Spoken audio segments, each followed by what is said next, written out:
दोस्तों, आज की वीडियो इमरान प्रतापगढ़ी बनाम सुधांशु त्रिवेदी और गोदी मीडिया एंकर चित्रा त्रिपाठी होने वाली है, जिसमें इमरान प्रतापगढ़ी ने बीजेपी प्रवक्ता को ऐसा धोया, बेचारा डिबेट में रोने लगा। बीजेपी प्रवक्ता बार बार राहुल गांधी क्यों हार गए कह रहा था। फिर इमरान प्रतापगढ़ी भी कहाँ पीछे रहने वाले थे, उन्होंने भी अपने अंदाज में सुधांशु त्रिवेदी और चित्रा त्रिपाठी को धोया है। वही देखने लायक है। चलिए आपको आगे की वीडियो दिखाते हैं। पिक्चर चालू करो बे। वैसे ही आप गुजरात दिखाएंगे, वैसे ही वो हिमाचल प्रदेश लेकर आपके सामने आ जाएंगे। तो चुनौती तो बड़ी है बीजेपी के सामने भी। आपका राज्य चला गया, लेकिन आप बार बार गुजरात पर ही टिके हुए हैं। देखिए, इन जो चुनाव हुए हैं, 2 राज्यों के और 1 एमसीडी के, इनके चुनाव के परिणाम तीनों पार्टियों के लिए बहुत स्पष्ट हैं। हम एमसीडी में हारे, हमारा वोट 1% बढ़ा, यद्यपि उसके बाद भी हम हार गए। 12% वोट आम आदमी पार्टी का कम हुआ। हिमाचल हम 0.9% से, यानी 38,000 से कम वोटों से हार गए, उनकी सरकार बनी। ये वो हार है जिसके लिए राजनीति में कहा जाता है हार और जीत राजनीति में होती रहती है। अच्छा। परंतु जो हालत इनके साथ गुजरात में हुआ, जो एमसीडी में हुआ और जो आम आदमी पार्टी के साथ हिमाचल में हुआ कि सारी की सारी सीटों पर जमानत जब्त, उसे हार नहीं कहते हैं, उसे तबाही कहते हैं। This is not a defeat, this is devastation. तो इन लोगों के साथ डिवास्टेशन हुआ, हमारे साथ एक जगह डिफीट हुई। मगर मजे की बात जानते हैं क्या है? हिमाचल जीतने का आपने कहीं सेलिब्रेशन देखा दिल्ली में? नहीं, क्योंकि मुझे लग रहा है हिमाचल जीतने के बाद जश्न की बजाय माथे पर शिकन ज्यादा नजर आ रही है।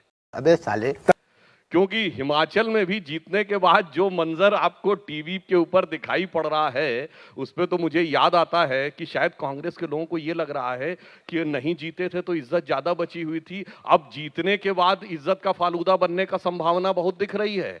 पहले तो नेता चुनना है, फिर सबको जोड़ के रखना है, फिर चलाना है। तो मुझे याद आता है अटल जी की एक पंक्ति थी ना, हार में या जीत में किंचित नहीं भयभीत में। मगर हिमाचल की जीत के बाद मुझे कांग्रेस के लिए लगता है हार से अधिक जीत में अब बैठा हूं मैं भयभीत में। कर्तव्य पथ पर जो मिले, ये भी सही वो भी सही, लेकिन ऐसा है नहीं इमरान प्रतापगढ़ी जी आपकी पार्टी में, और आपको तो 2-2 बजे रात तक जागना पड़ रहा है। कैसे पार्षद और नेता हैं कांग्रेस पार्टी में, भाग भाग के दूसरी पार्टियों में चले जाते हैं। हम बताते चले रात भर ये जगे थे क्योंकि इनके पार्षद आम आदमी पार्टी में चले गए थे, उनको पकड़ के खींच के कांग्रेस में ये वापस लेकर आए हैं। ये तो हाल हो गया है कांग्रेस का। ये झूठ बोल रहा है। देखिए चित्रा जी, सुधांशु जी ने हिमाचल की हार जीत से ज्यादा हिमाचल में मुख्यमंत्री का चयन कैसे होने जा रहा है इस पर बातचीत की। ये कह रहे हैं कि गुजरात में जो हमारे साथ हुआ है वो तबाही है। मैं ये कह रहा हूं कि जहां से भारतीय जनता पार्टी के राष्ट्रीय अध्यक्ष आते हैं, जहां उनका घर है, आज एक तस्वीर वायरल हो रही है जिसमें अनुराग ठाकुर जी जेपी नड्डा जी को लड्डू खिला रहे हैं। वो लड्डू पता नहीं हार का है या जीत का है, मैं समझ ही नहीं पा रहा हूं। ये हुई ना बात। वो तस्वीर बड़ी शानदार है, जहां से इनके राष्ट्रीय अध्यक्ष जी आते हैं, जहां प्रधानमंत्री जी जाके बार बार रैलियां करते हैं, जहां गृह मंत्री जी, मुख्यमंत्री कई और नड्डा जी ने तो न जाने कितनी नुक्कड़ सभाएं की होंगी। वहां स्थिति यह है कि जनता ने सिरे से नकार दिया। अब एमसीडी में भी चुनाव था, 3 जगह चुनाव, 2 जगह हारे, लेकिन ढिंढोरा किसका पीटा जा रहा है कि नहीं हमने गुजरात में बहुत बड़ी जीत हासिल कर ली। जीती नहीं है क्या? जीते हैं, हम इनकार नहीं कर रहे। हम आप क्यों रेंगने हिमाचल लगे गुजरात नहीं में? जीते हैं क्या? हम हिमाचल नहीं जीते हैं क्या? इनका 27 ये एमसीडी में नहीं हारे हैं क्या? हारे तो वहां भी है ना, तो फिर उसे स्वीकार इनका करिए। एमसीडी में हारना ज्यादा अच्छा लग रहा है या आपकी जो 8-9 सीटें आई हैं वो? हमें इनका हारना भी अच्छा लग रहा है और अपना जीतना भी अच्छा लग रहा है। सुधांशु जी, देखिए, अब एक बात हिमाचल पे बोल के फिर अन्य पे आता हूं। अगर इनसे पूछा जाए कि हिमाचल की जीत का कारण ये प्रियंका गांधी की उपस्थिति को मानेंगे या राहुल गांधी की अनुपस्थिति को मानेंगे या केवल उत्पन्न हुई परिस्थिति को मानेंगे।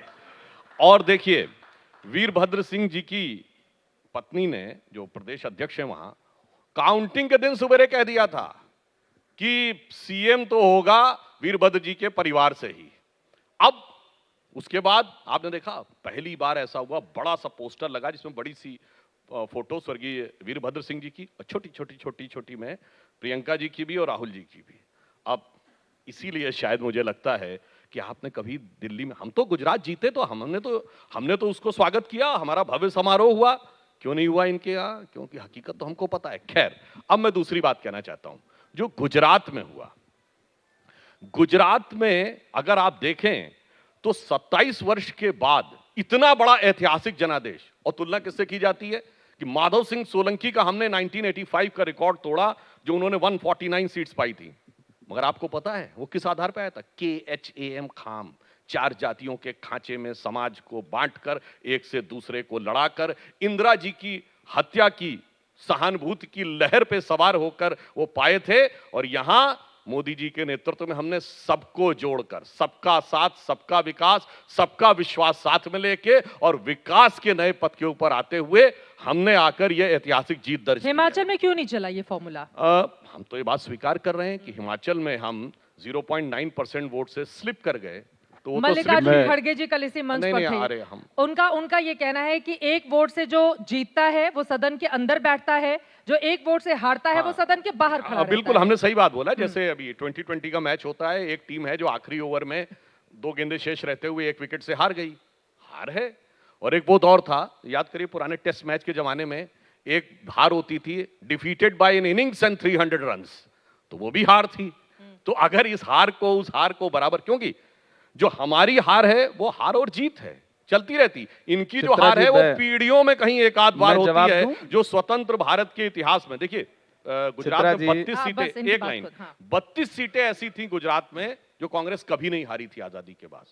उसमें भी यदि 17 पे रह गए तो अब आप उसे सिर्फ हार कहें, तो मैं उनके विवेक पे छोड़ता हूं। चित्रा जी, सुधांशु जी ने इनका एक सवाल, जो सबसे बड़ा सवाल था, वो सवाल मैंने सुन लिया। प्रियंका गांधी को आप वो सवाल मैंने सुन लिया, मैं एक सवाल का जवाब दूंगा।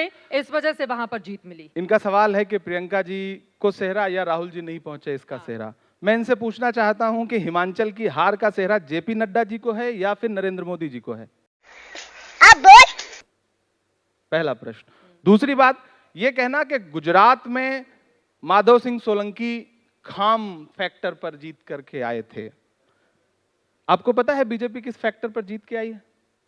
मोरबी में 135 लाशें बिछी थीं, मुद्रा पोर्ट पर हजारों करोड़ के ड्रग्स पकड़े गए थे, 22 बार ऑफिशियली पर्चा लीक हुआ था गुजरात में।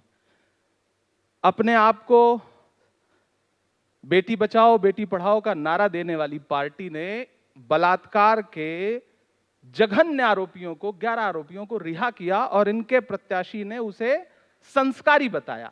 यह फैक्टर है, जीत के आए हैं हम, इनकी जीत को देख रहे हैं, स्वीकार कर रहे हैं, इसमें कोई दो राय नहीं। जीत के आए हैं। हमने वो मंजर भी देखा है कि ऊना में किस तरह से दलितों को पीटा गया। तो ये तमाम फैक्टर थे जिस पे जीत कर आए। हम आज बहस करने के लिए हम आज बहस करने के लिए बैठे हैं भारत जोड़ो यात्रा से। भी कांग्रेस के मुकाबले बीजेपी जीती। मुझे यही हैरत है ना कि जहां 135 लाशें बिछी हों वहां भी बीजेपी जीत के आई है। मैं हैरत में हूं, आपको भी हैरत में होना चाहिए, पूरे देश को हैरत में होना चाहिए। 135 लाशें बिछी थी, असली गुनहगार बाहर थे, टिकट काटने वाले और जो गार्ड थे वो जेल भेजे गए और उसके बाद भी बीजेपी जीत गई। हैरत में होना चाहिए। लोगों को बचाया, उसको टिकट दिया। पानी में हमारे कार्यकर्ताओं ने ज्यादा डूब करके बचाया था लोगों को। मेरे पास विजुअल क्यों नहीं जीती फिर कांग्रेस? अब ये सवाल देश से मुझे पूछना है कि क्यों नहीं जीती। नहीं तो आप ये सवाल पूछना, ये मेरे लिए भी, ये हर मनुष्य के लिए, भारत के हर जागरूक व्यक्ति के लिए ये प्रश्न होना चाहिए कि जहां पे 135 लाशें महीने भर के बीच में चुनाव था और बिछी थी, उसके बाद भी वहां बीजेपी जीत के आई। तो प्रश्न तो बनता है, जहां रंग रोगन अस्पताल का ज्यादा कराया गया इसलिए क्योंकि प्रधानमंत्री जी को दौरा करना था। तो देश के लिए सवाल तो है, बहुत बड़ा सवाल। अब तो नतीजे आ चुके हैं इमरान जी, लेकिन जब आप एक्चुअली में देखिए, हमने स्वीकार किया क्या होता है, हम नतीजों से भाग कहां रहे हैं। कोई भी दुर्घटना होती है तो जनता के मन में एक विचार होता है कि इस पे कौन सी पार्टी संवेदनशील है और कौन सी ईमानदारी से काम कर रही है। मोरबी की घटना हुई, दुखद थी, दर्दनाक थी, हृदय विदारक थी, परंतु प्रधानमंत्री जी ने जाकर डिस्ट्रिक्ट लेवल पे समीक्षा बैठक की। किसी घटना में आप बताइए, सीएम नहीं, पीएम ने जाके डिस्ट्रिक्ट लेवल के ऊपर समीक्षा बैठक की। और बाकी जो वहां पे जिस ढंग से सरकार ने 15 मिनट के अंदर कार्रवाई की, वो सब छोड़िए। मैं तो एक बात कहना चाहता हूं, जिसको इन्होंने मुद्दा बनाया, गुजरात में मोरबी क्या हुआ, उत्तर प्रदेश में हाथरस, उन्नाव, लखीमपुर, और तो और सबसे ज्यादा पंजाब में बनाए थे ना। किसान आंदोलन क्या हुआ? साफ। तो आपको सोचना चाहिए कि जो हाँ। आप सोचते हैं वो हकीकत है या जो इकोसिस्टम में आपको दिखाई पड़ता है वो हकीकत है। अच्छा, हमको सिखा रिया है। था मैंने एक नहीं 3 अलग अलग राज्यों का उदाहरण बताया, 5 अलग अलग घटनाएं बताई जिनको आपने बहुत बड़ा बनाया, बहुत मीडिया में उठाया, पर हकीकत में क्या हुआ? वास्तविकता में जानते बिल्कुल क्या है? चित्रा जी, बहुत अच्छी बात कही सुधांशु जी ने कि हमें सोचना चाहिए कि जो हम मुद्दे उठाते हैं वो हकीकत है या फिर जो इकोसिस्टम बता रहा है वो हकीकत है। हमें भी हैरत है कि हम जो आम मुद्दे पूरे देश के सामने, आंखों के सामने हैं, जो दिख रहे हैं, हाथरस में रात के 2 बजे दलित बिटिया जलाई गई, ये हमने नहीं कवर किया, मीडिया के साथियों ने उसके विजुअल दिखाए। मोरबी में संवेदनशीलता की बात कर रहे हैं, बहुत संवेदनशीलता थी। गए थे ना प्रधानमंत्री जी के विजिट करने से पहले अस्पताल का रंग रोगन हुआ, नई टाइल्स लगी। जितना ध्यान अस्पताल के रंग रोगन में लगा, रख रखाव में लगा, उतना पुल के रख रखाव में लगा PM होता ने तो तो मौतें कहा नहीं ही होती। होगा। ये बड़ी अच्छी बात कही आप। पीएम ने तो नहीं कहा होगा ना तो कि रंग रोगन करवाइए आप। किसने करवाया? स्थानीय स्तर पे आपने जिसने पूछा, मैंने पूछा था हर्ष आपने सांघवी नहीं से, पूछा होगा, जो कभी वहाँ नहीं। के गृह आप मंत्री थे, मैंने जो पूछा था। चित्रा जी, जो माहौल था हर्ष वहां आप ये सांघवी प्रश्न जी पूछ ही नहीं सकती। मेरे साथ आप एक ये सेकंड, एक प्रश्न सेकंड वहां सर। पे पूछ ही नहीं सकती इमरान थी। प्रतापगढ़ी ये प्रश्न जी, पूछने का इमरान माहौल नहीं रहा होगा। प्रतापगढ़ी जी, 135 ठीक है। लाशें बिछी हुई और हमने आप लाइव वो आप मुझे सेशन बताएं। चलाया था। संवेदनशीलता का आलम यह है कि उधर हमने पूछा उधर था कि ये कफन बनाए किसका जा रहे फैसला थे था। और इधर प्रधानमंत्री जी कपड़े बदल के उद्घाटन कर रहे थे, झंडी दिखा रहे थे। देखिए, दो फिलहाल चीजें, आज इमरान, बहस है हाँ। कि भारत जोड़ो यात्रा से बात बनेगी या नहीं बनेगी। हम अच्छा, फादर जोसेफ के पास चले जाते नहीं, तमिलनाडु में उस फादर के पास जाएंगे, जॉर्ज पुनिया के पास, जो कहता है कि मैं भारत की धरती पर पैर नहीं रखना चाहता कि मेरे पैर गंदे ना हो जाएं।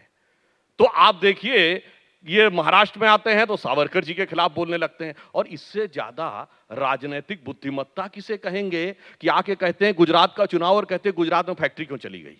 आप सोचिए कि इससे ज्यादा बुद्धिमान नेता आपने नहीं देखा होगा। इसलिए इसमें भारत से जुड़ाव कम, भारत से दुराव ज्यादा दिख रहा। वैसे भारत जुड़ा नहीं जुड़ा, राहुल जी की दाढ़ी तो बढ़ गई। हाँ, बहुत राहुल जी की देखिए, दाढ़ी देखिए, पर आप लोगों पहुंचे का कहाँ? ज्यादा ध्यान है, लेकिन जल्दी पहुंची से आप वहीं की पहले खाट जवाब जहाँ दे पे दीजिए। खमीर था। हाँ, हाँ, राहुल जी की दाढ़ी बढ़ गई है। नरेंद्र मोदी जी की दाढ़ी बढ़ाई जाती है, राहुल जी की अपने आप बढ़ी है, बेतरतीब बढ़ी है, जो ये दर्शाता है कि वो लगातार जनता के मुद्दों पे सड़क पे चल रहे हैं।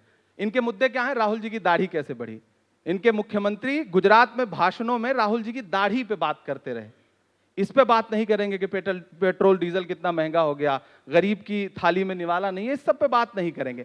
फिर ये बताएंगे कि राहुल गांधी जी के साथ तो फला चल रहे थे, फला चल रहे थे, फला चल रहे थे। इनके पास गिनाने के लिए क्या है? राहुल गांधी जी की टी शर्ट बड़ी महंगी है, भाजपा के ऑफिशियल ट्विटर हैंडल से फोटो पोस्ट होती है। इनके पास गिनाने के लिए क्या है? राहुल गांधी जी का ट्राउजर, राहुल गांधी जी की दाढ़ी, राहुल गांधी जी का टी शर्ट। मसला जानती है क्या इसकी बुनियाद में क्या है? राहुल जी जो यात्रा कर रहे हैं, हाँ दूरगामी, ये कह रहे हैं ना राहुल जी की बड़ी दूरदृष्टि, हाँ बहुत दूरदृष्टि है। इस बार सच में बहुत दूरदृष्टि के साथ राहुल जी ने कितनी दूर का है? 24 है दूर में या 24 जोड़ो छोड़कर यात्रा आगे का शुरू है? की। राहुल जी जानते हैं हाँ। कि इस देश में जब तक नफरत कम नहीं होगी तब तक भाजपा कम नहीं होगी। तो राहुल गांधी जी नफरत कम करने के मिशन पे निकले हैं, डर कम करने के मिशन पे निकले हैं लोगों के। और मैं कन्याकुमारी से इस यात्रा का हिस्सा रहा हूं, मैं लगातार पैदल चला हूं। मैं तो सुधांशु जी को भी आमंत्रण दूंगा कि आइए, ये कितनी निश्चल यात्रा है, मोहब्बत से भारत को जोड़ने की यात्रा। राहुल गांधी जो लोगों के बीच में जा रहे हैं, 90-90 साल की, 80-80 साल की बुजुर्ग माएं आ रही हैं, बच्चियां आ रही हैं, नौजवान आ रहे हैं, बेरोजगार आ रहे हैं, अलग अलग सेक्टर के लोग आ रहे हैं, राहुल गांधी जी से मिल रहे हैं।